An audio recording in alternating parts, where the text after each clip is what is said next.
Welcome to Between Authors. I am your host, author Adrian Lopez. If you enjoyed this episode today, don't forget to like and leave a comment below. And don't forget to subscribe to the channel and hit the notifications so you don't miss all the amazing authors coming up. What is it that excites us as a reader? It's finding that author or book that you may never have heard of or found before, sort of like the treasure hunt for a reader. My goal for this podcast is to bring to you those authors and books that you may never have found, but may have been your treasure all along. Today on episode 8, I am introducing you to writer, actor, director Stephen Michael Kelly. We'll go over a little bit about him, his short stories that he's won a ton of awards with in some of the film festivals, and something new he's working on as well. Welcome to the show, Stephen. Thank you, Adrian. Pleasure to be here. Happy to have you here. Why don't you go ahead and introduce yourself to the viewers, give them a little bit background about you. Sure. So my name is Stephen Michael Kelly. I was born and raised in New York City. Came out to California back in the late 90s to pursue acting and writing career. I got my SAG card, started getting some small parts and things, and then was in a bad motorcycle accident and had to go back to corporate America, and then picked it up.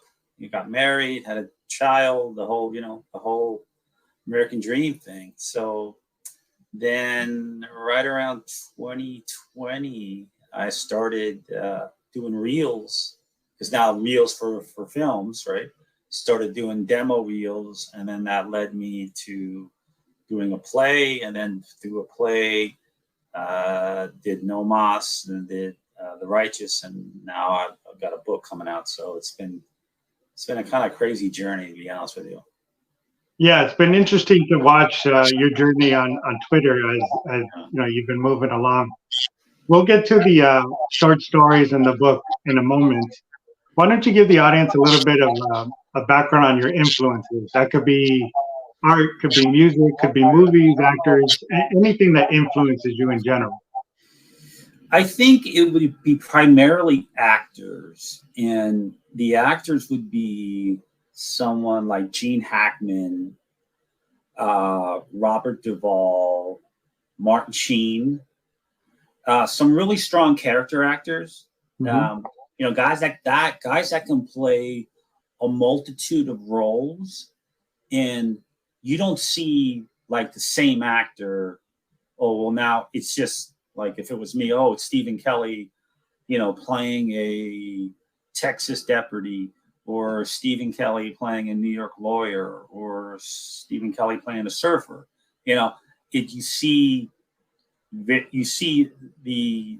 how they can immerse themselves in their roles and how they can play completely different characters. Yes. And come off as really believable. Yep. Yeah, those were amazing. Each one of those actors were amazing. I mean, most of the younger generation probably doesn't know most of their best work. I'll give you another guy, Christian Bale. Yeah. Heath Ledger was in that category. Some really powerful actors. Gary Edwin was another one that's a character actor that kind of different. Yeah. Yep. Yeah, exactly. So, yeah. So let's get into, we touched a little bit on your shorts, the movies you did. Let's begin with No Mas. I know both of them have won, a ton of awards for either acting, writing, or the directing side of it. But why don't you give a little bit of a synopsis of what No Mas is? Sure. So No Mas is a story about an American male husband and an Argentine wife who are going through the trials and tribulations of their marriage and headed towards possible divorce. So it's interesting how it all came about, because I actually had done a play prior in Los Angeles called Lilies of the Field. Older play, older movie. Actually, Sidney Poitier, the actor, was the first African-American actor to win an Oscar for it. Great movie too. Great movie. So I was doing that stage play here in Los Angeles, and one of the actors is Argentine, female, and I always wanted to do a short about a married couple going through the possibility of divorce. So I come from New York and grew up with a lot of Latinos and Latinas. So I wanted that authenticity, that passion. And so when I met Laura after the run, the stage run, I said, look, I have an idea about a short. I pitched it to her and she said, okay, write it. So wrote it 5 or 6 times, started to rehearse it. And, that's how it was fairly mellow and mild during the rehearsals because she's a stage actor and I'm a stage actor too. But once we got down to the final rehearsals and then shot it, it was really powerful and extremely gratifying. So, yep. Yeah, I was lucky enough. You did let me see it, and I thought it was great. You both did a great job in it.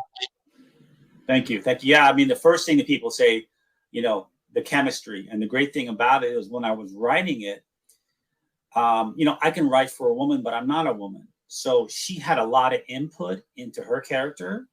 So, we would rehearse the scene and I would stop and say, okay, well, does this work for you?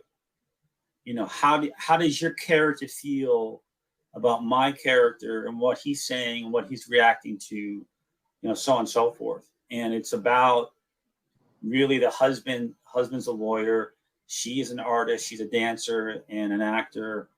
And he's the breadwinner. He's very dismissive of her career. And there was infidelity.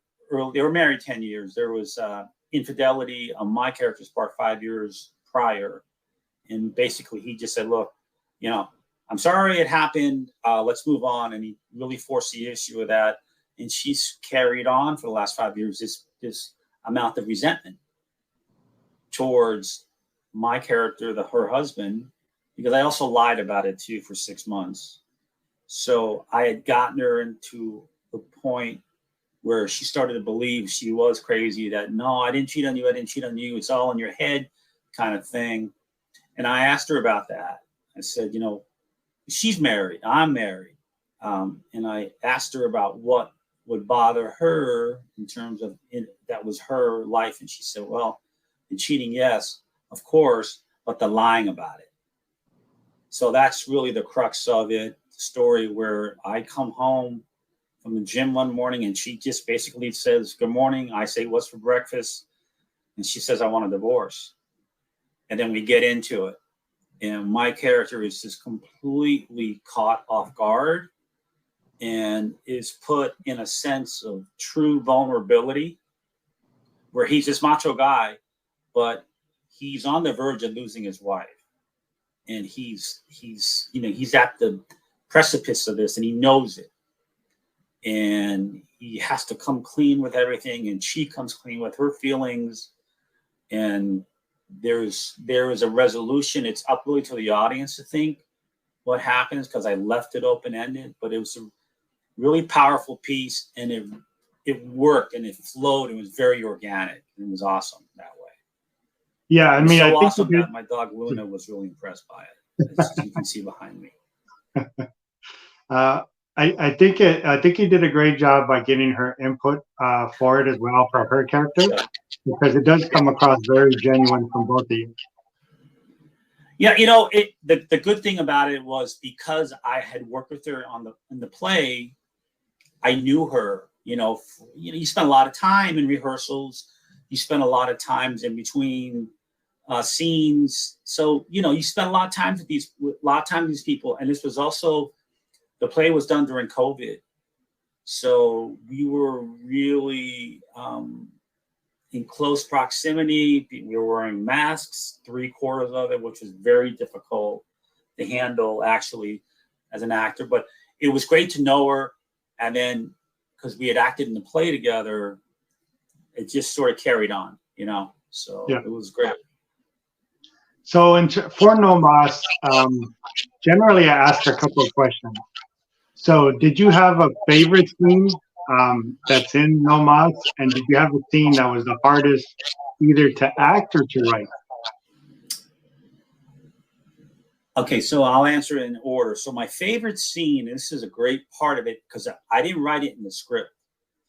There's a point in it, 2/3 in, where Laura, her character's name is Carmen, is giving a monologue, and she's talking about how my cheating has affected her relationships, and the trust factor.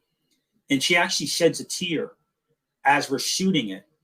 I did not write that in the script, and it happened, and just instinctively, being in the character, I reached up and wiped her cheek, her tear. So when stuff like that happens and it's so organic, then you know it's really flowing.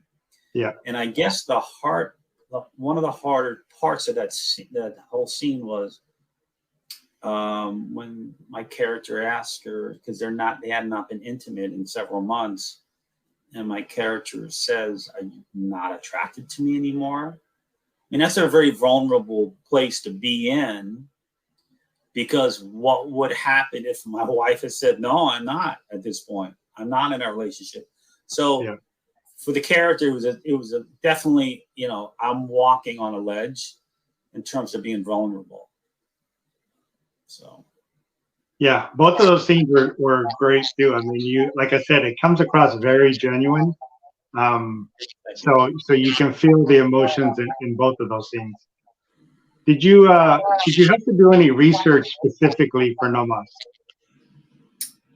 I did. I read online several stories about breakups and what causes breakups, and a lot of it is really, what was stuff that I read was a lack of communication and the lack of one of the spouses being very, very dismissive of the other.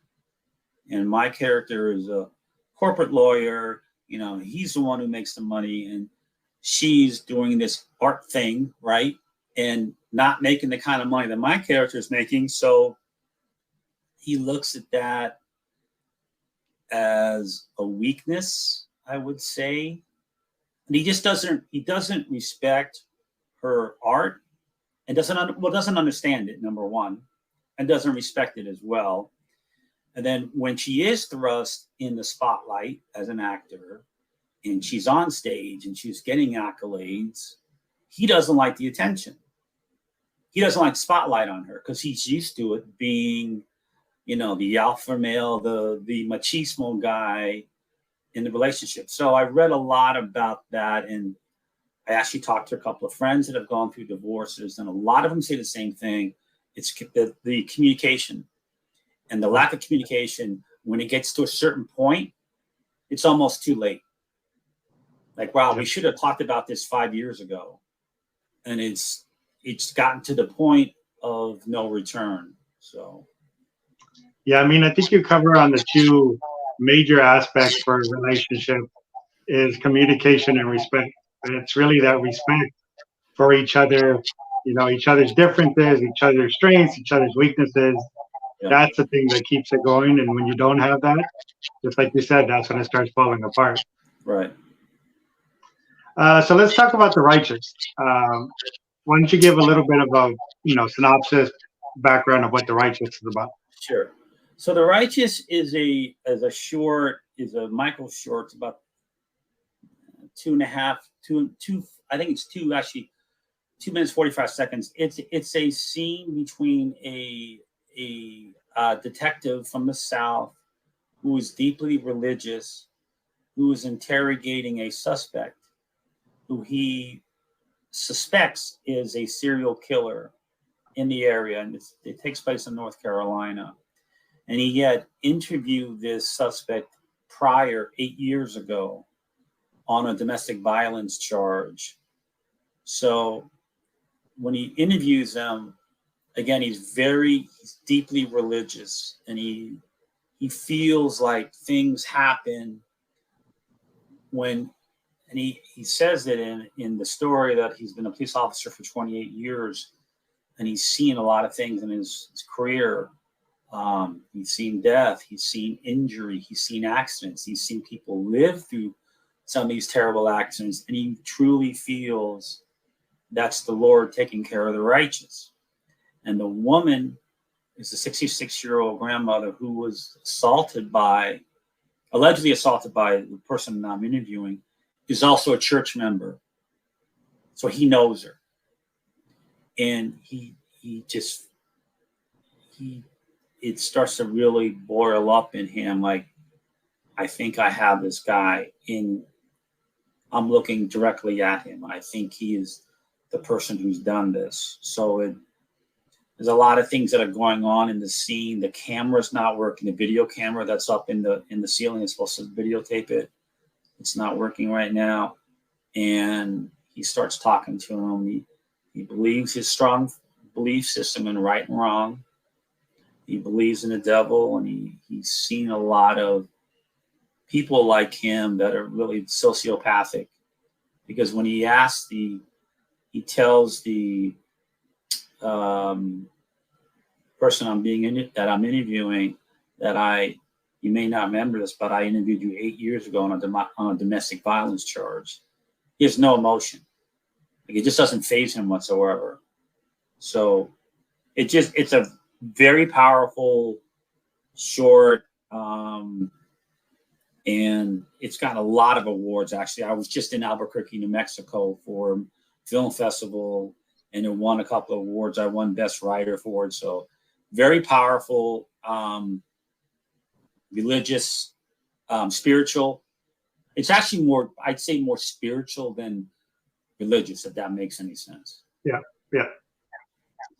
I mean, been very proud of you, seeing all of the stuff you've accomplished with these, both of them, and the film festivals with the wins and stuff you've had. You're doing a great job on both of them. Thank you. Yeah. I'm sorry. No, it's been really interesting because I didn't know the film festival route. I didn't know, like, okay, right, I made No Mas and I made The Righteous. Okay, well, what do you do? How do you get it out? So there's a website you can go, and all these film festivals are listed. You can search by genre. You can search by duration of your film.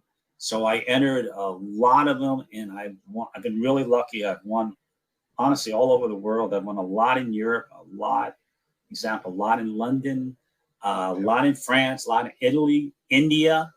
I've won a ton of things in India. I've won in Sweden. I've won a lot here in America.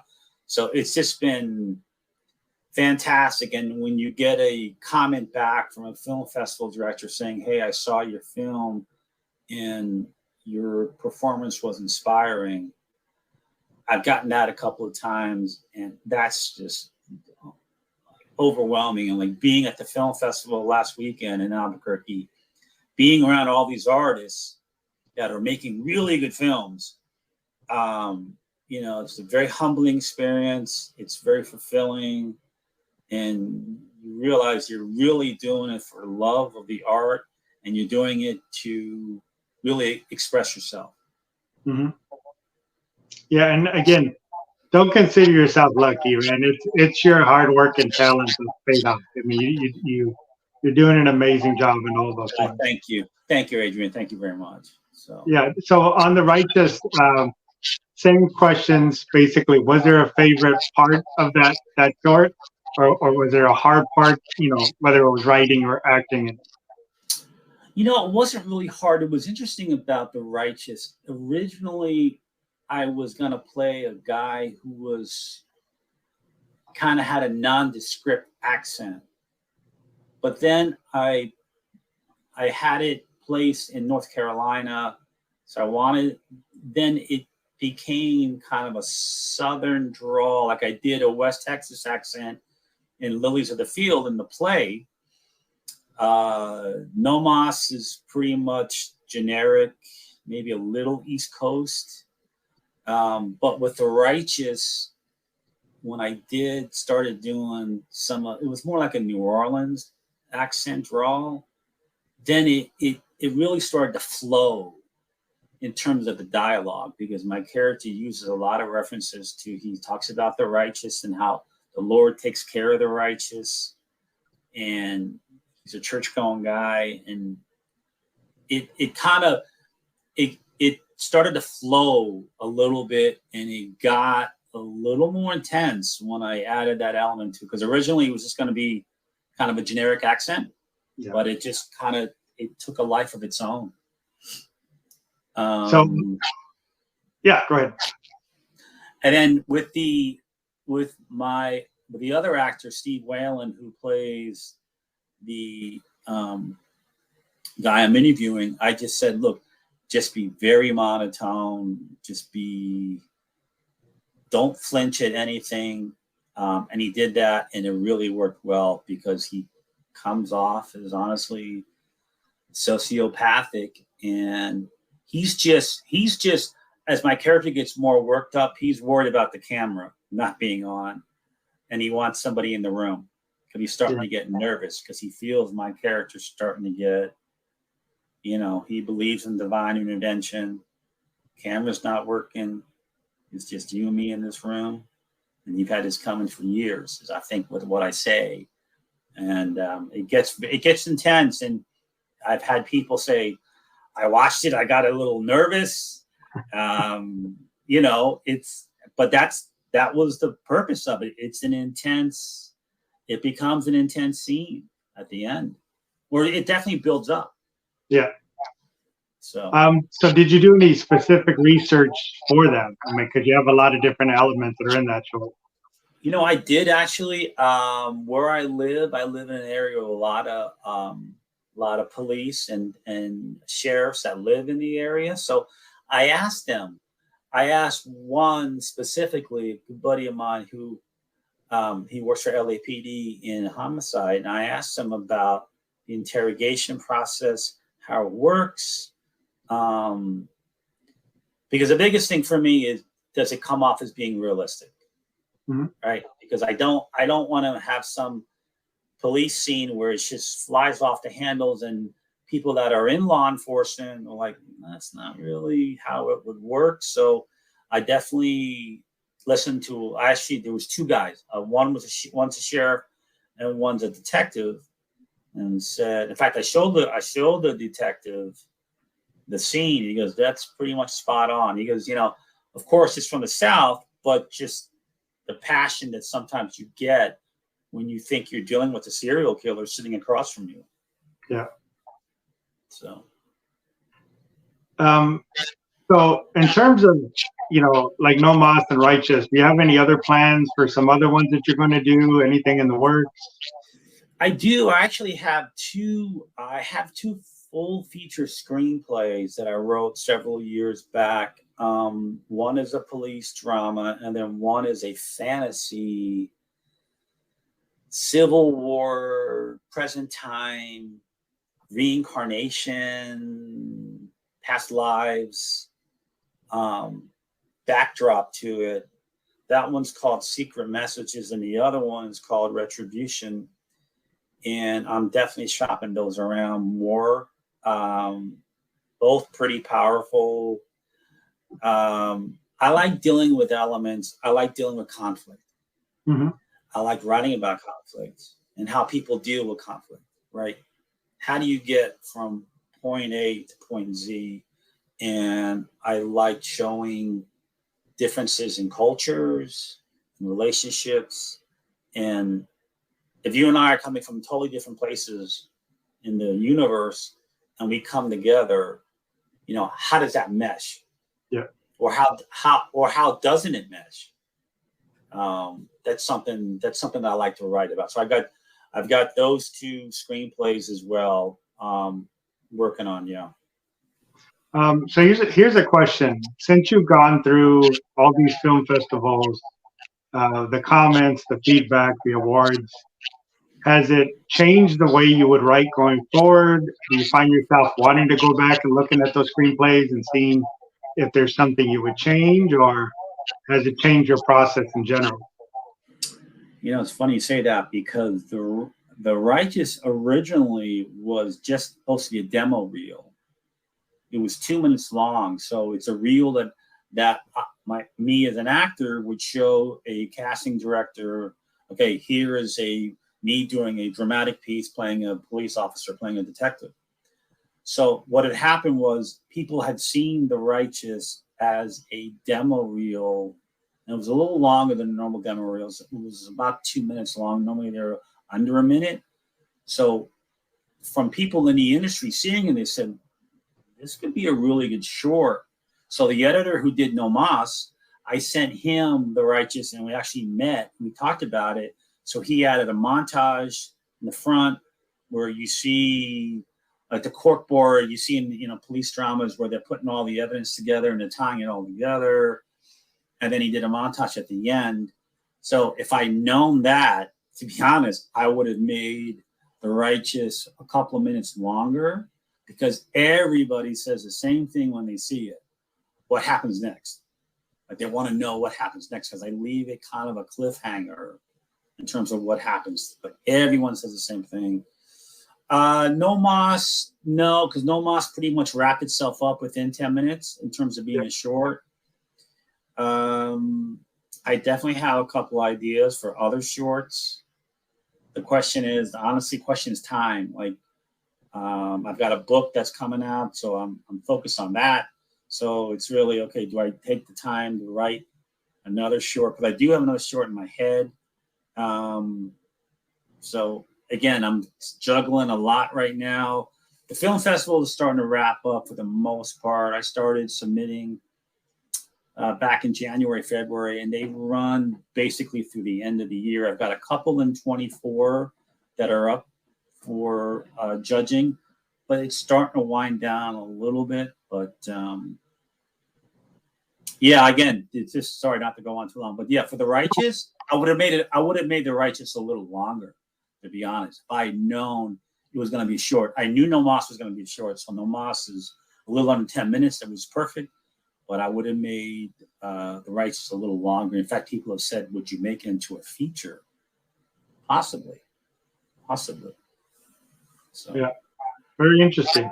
So let's talk about your new adventure, right? Let's talk about the book that you have coming up.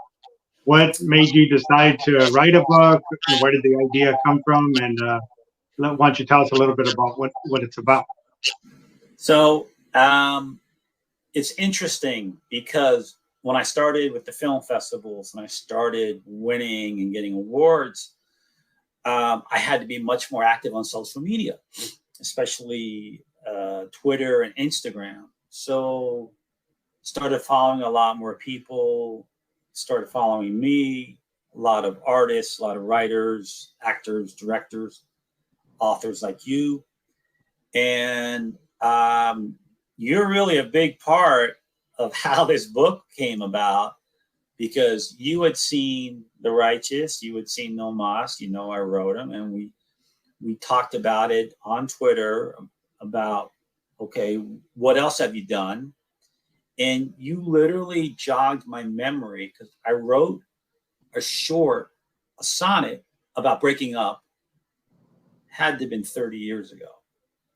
And I remember bringing it up to you, and I sent it to you, and you said, oh, post it on Twitter. And I was like, I don't know, man. I'm a little nervous, right? It was written a long time ago. It was when I wasn't, quote unquote, a writer. Like, how is it going to be received? So the ironic thing is I posted it, and somebody, an author, a publisher, read it, said, wow, this really speaks to me. And she's a children's book publisher. And she said, have you ever thought about doing a children's book? The answer was no, never thought about it. Then an hour later, I dinged her back on Twitter. I said, okay, well, I done a little research, because I didn't understand the children's book genre, and started doing a little more research and saw it was really based upon age group, right? So I asked her, well, what are you thinking about? What age groups are you thinking? She gave me a range, like 8 to 12. I said, okay, did a little research, and came back to her and said, all right, give me some time. So literally, course of 6 hours, after 2 days, I'd written a manuscript about a theme of a family and 2 dogs. I had a title already in my head, The Adventures of Rex and Daisy. Sent it to her. She loved it, and it's about to be published. So I really owe it to you, Adrian. You're the one. You're the conduit that said, "Hey, get it out there." And through you, on social media, I meet somebody on the other side of the country, and then all of a sudden now you're gonna have a book out. It's gonna be a series of books. So I'm really excited. It's a teaching book. It's about how to deal with issues and problems that kids have. It's a very positive book, and it's something that it adds value, I think. It's something that's really, for me, it's very fulfilling because it's all about adding value in people's lives in some way. And I think it'll do that. Yeah, I mean, I remember. I think I had posted a poem, and you saw the poem, and you were telling me you love the poem, and that's when you said, "You know what? I have something." Right. And you sent it to me, and I read it, and I said, "This is great." And that's what I told you. Put it out there. Just put it out there and post it. And again, it was a great little sonnet that you did, and it was just that little push you needed. Just put it out there. Yeah. And that's really what I try to do on Twitter, is just support and get eyes on everybody, because again, every one of you guys are so talented in what you do, and it's just eyes, right? It's just, do you get seen? Is somebody seeing you? And if I can make that happen, that's what I try to do. It's fantastic. And that, in fact, going back to the film festival, we're doing Q&As, so the films run in blocks.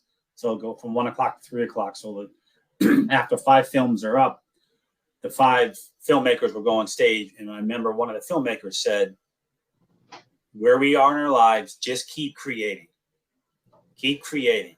and get it out there and Yep. see.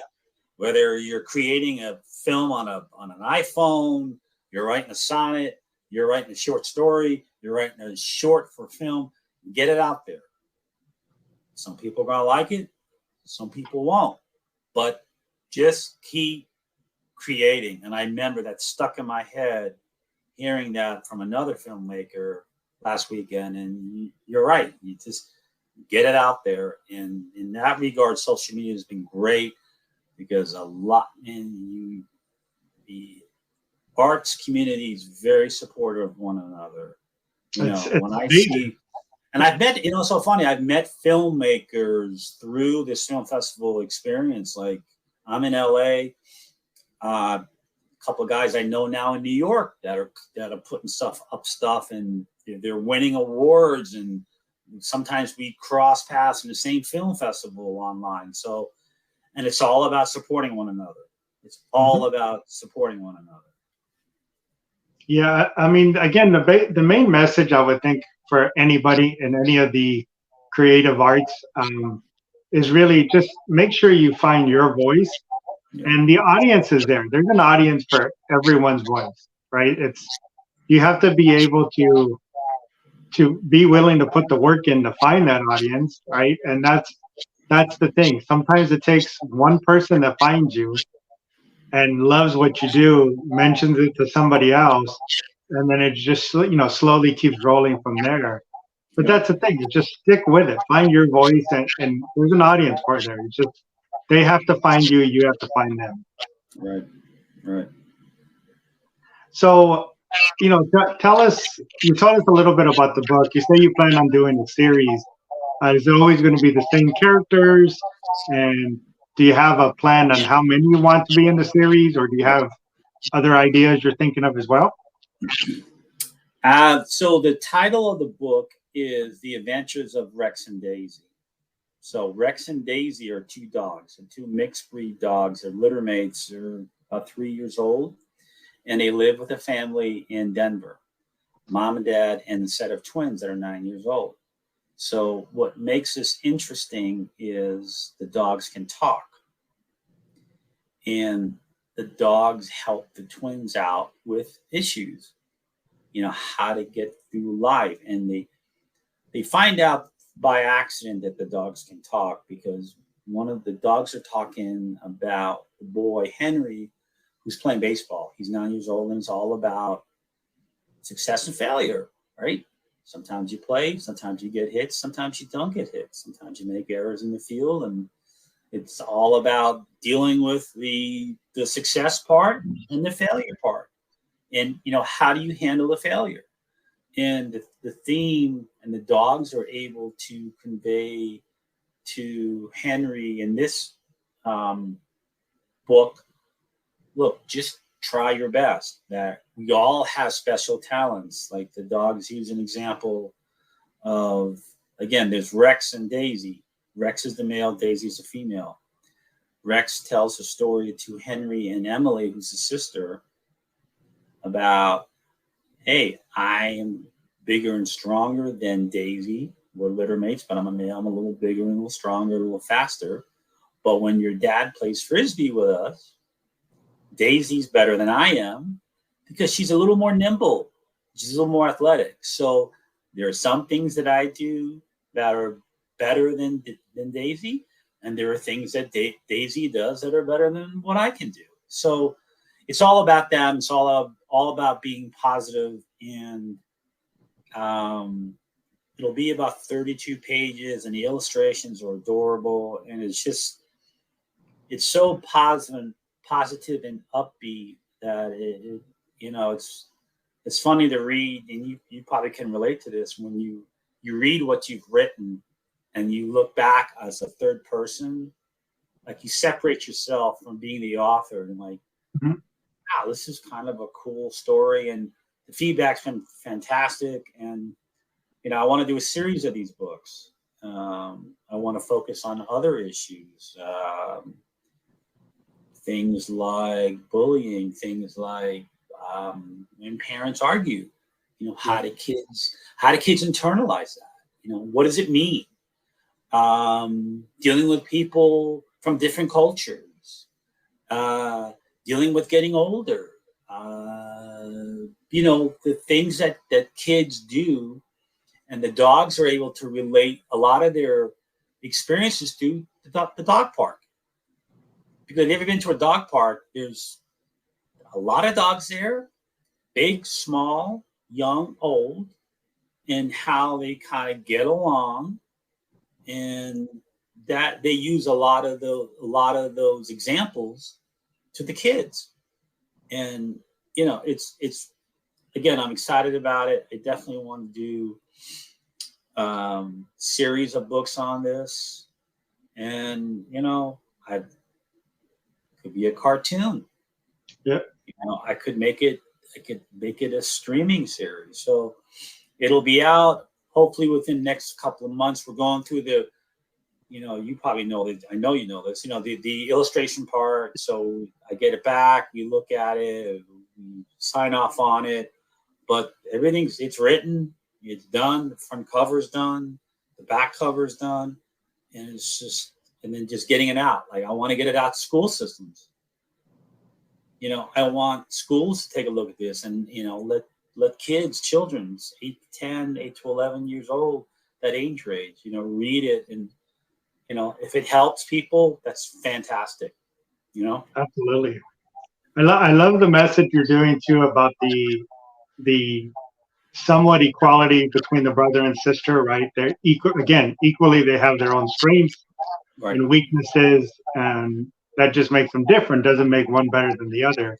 Right. I have another children's book series that I want to do, which is separate from my daughter's book that I've done. And that one is a brother and sister as well, but I always want the sister to be the hero of each of the stories. And I've always mentioned that I come from a family of all females. Okay. And it's just to give that strong female role model for them that they can do it, right? They don't need the brother to do it. They don't need the male figure to do it. They can be the hero of the story. They can be the one that fights through the situations and overcomes it. Yeah, it's funny you say that because I grew up in a household with my mom was a strong role model as a woman. My wife is. In No Mas, my Laura's character, Carmen, is very strong. And it's funny how you say that because I write about that too. All the characters and anything I've written for females, they're always strong. They're always leaders, and it's not about It's not about taking a back seat. So that's interesting. Yeah. Yeah, that's great. So do you have a plan for maybe when the book is coming out? Do you think maybe October, November? Definitely by Christmas. Yeah, definitely by Christmas. The plan is to get it out there, published, printed, physical book in October. Yeah. Okay. So, I mean, we're about a month away right now, mid October. So yeah, we're literally going through it. Every other day I get an email back from the publisher, and she sends me illustrations, and we do little corrections on it. And then but we're really close. So it's really exciting. Perfect. I believe this episode is going to air September 30th, is when it will air on YouTube. So hopefully if you have the link by then, I'll definitely put the link down below. Okay. But if not, maybe we'll link to your website or something for them to be able to find it. Fantastic. Future goals. What do you have? What do you have planned for the future, or stuff you would like to do? Yeah, I mean, I definitely want to keep acting. So I don't have to act in things that I write. Right. I'm very happy just getting a part, reading the script, and being an actor. I don't have to be the guy that writes everything. I definitely will keep writing in terms. I'll probably do a couple of more shorts. I've got the screenplays that I'm trying to promote right now. And, this book series, the children's book, I know you do a lot of paranormal stuff. I love that too. So that's a genre I love. I've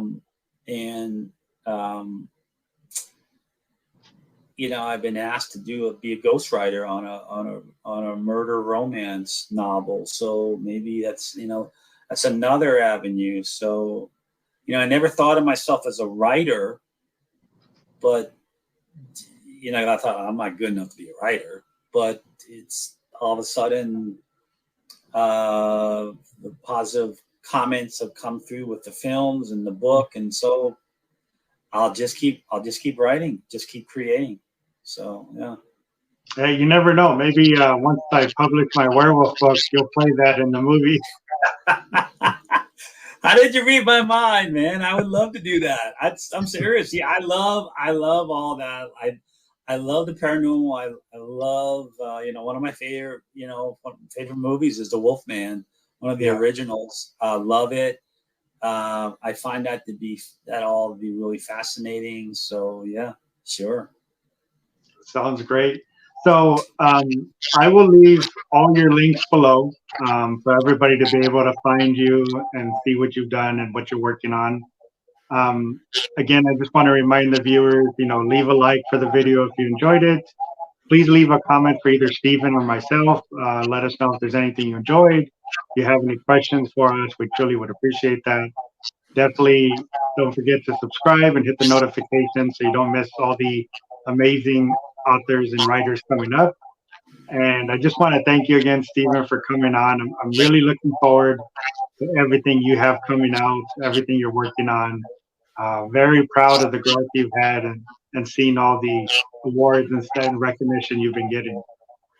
Well, again, man, I got to give you a lot of credit. You definitely set me on the path, and I really appreciate it. And I really appreciate what you do online. You're a really positive influence, and it's uplifting and it's inspiring, and it's something that we all need. So thank you, man. Thank you. You're very welcome. Again, I always say, like I said, you guys are all so hardworking and talented. And if there's anything I can do to at least get some eyes on you, or get at least a couple people to find you, get some word of mouth, I definitely at least feel like I've accomplished something on that side. Thank you, man. It's awesome. I really appreciate you coming on, Stephen, and thank you for the viewers for watching as well, and hope everybody enjoyed it. Goodbye. Pleasure. Thank you.